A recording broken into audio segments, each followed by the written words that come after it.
लिए संयोग बना और संयोग कोई और नहीं,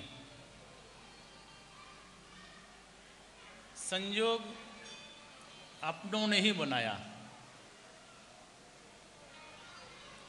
आश्रम अपना, मंच अपना,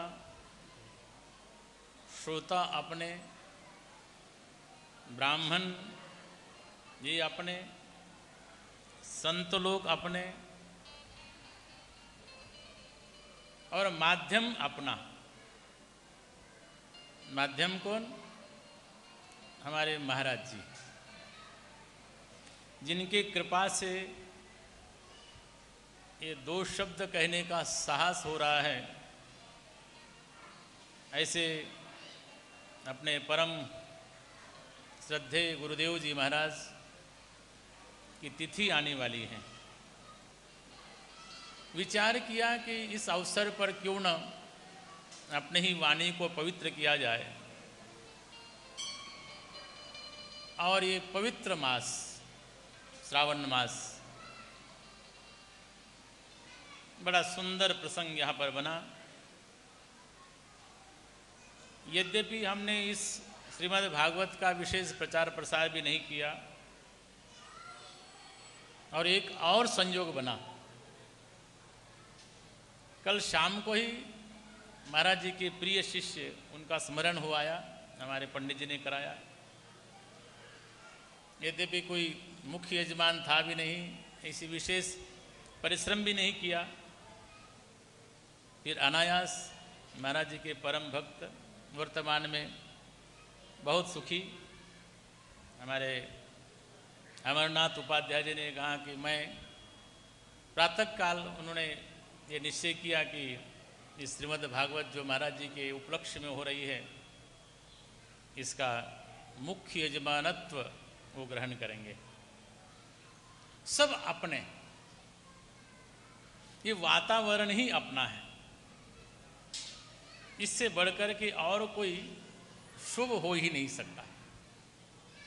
मेरे परिचित सुनने वाले, मेरे परिचित यहाँ पर पाठ करने वाले, चाहे हमारे प्राचार्य हो, हमारे विद्यार्थी हो, हमारे संगीतकार हो, सब अपने लोग।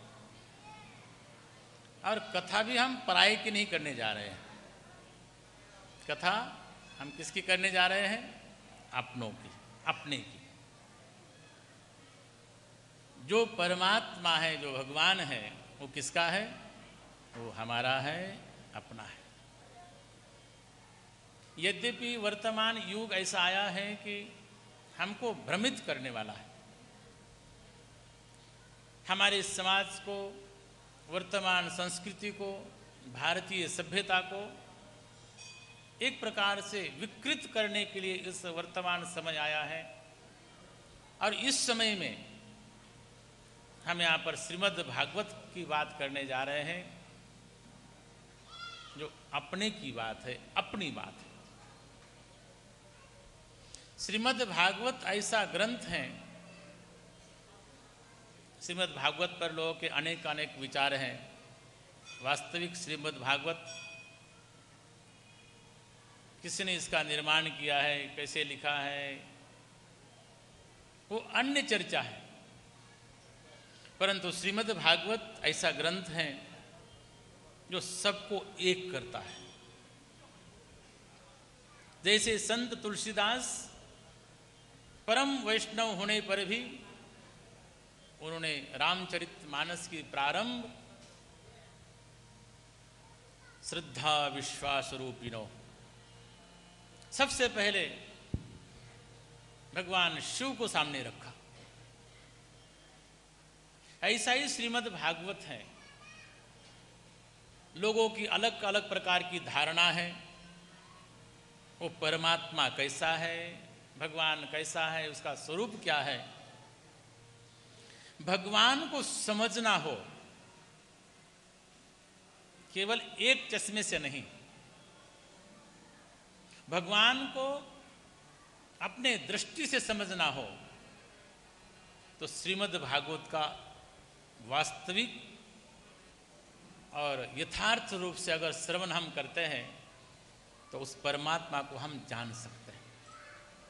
उस परमात्मा का वास्तविक स्वरूप अपने हृदय में आ सकता है। इसलिए ये श्रीमद् भागवत इतना उत्तम ग्रंथ है और जिसका बारंबार ऐसा वर्णन आया है, जो श्रीमद् भागवत ये सत्य मुक्ति वाला ग्रंथ है।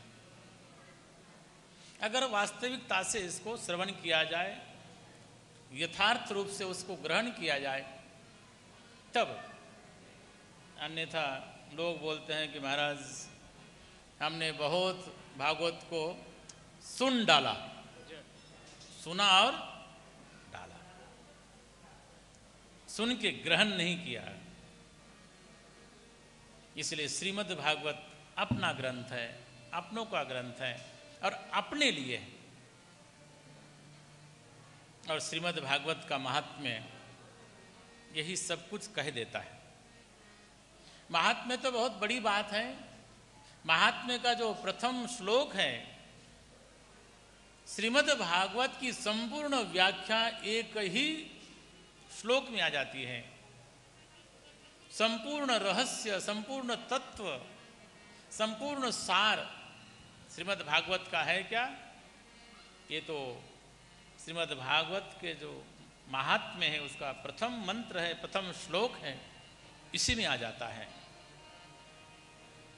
तो हम लोग उधर ही चले, क्योंकि आज सोमवार,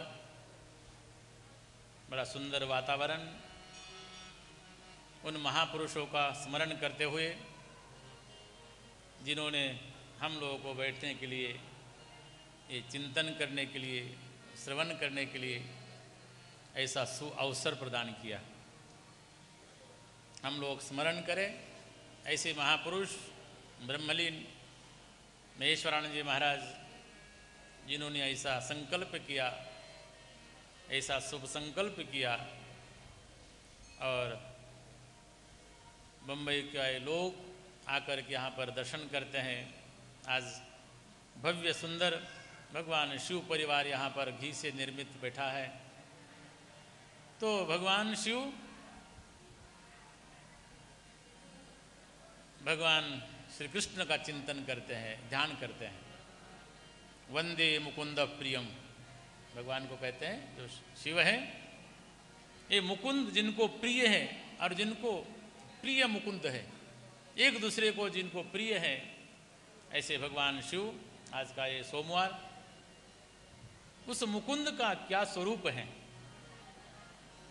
वो जो भगवान श्री कृष्ण है, उनका स्वरूप का यहाँ पर बड़ा सुंदर स्पष्टीकरण किया है। सच्चिदानंद रूपाय विश्वोत्पत्त्यादिहेतवे तापत्रय विनाशाय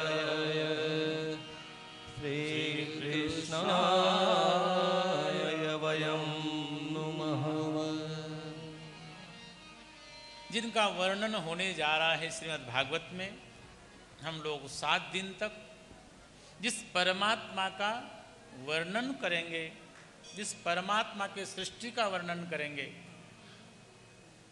उस परमात्मा के विषय में उस स्वरूप का यहाँ पर थोड़ा दर्शन कराते हैं, स्वरूप का विश्लेषण कराते हैं।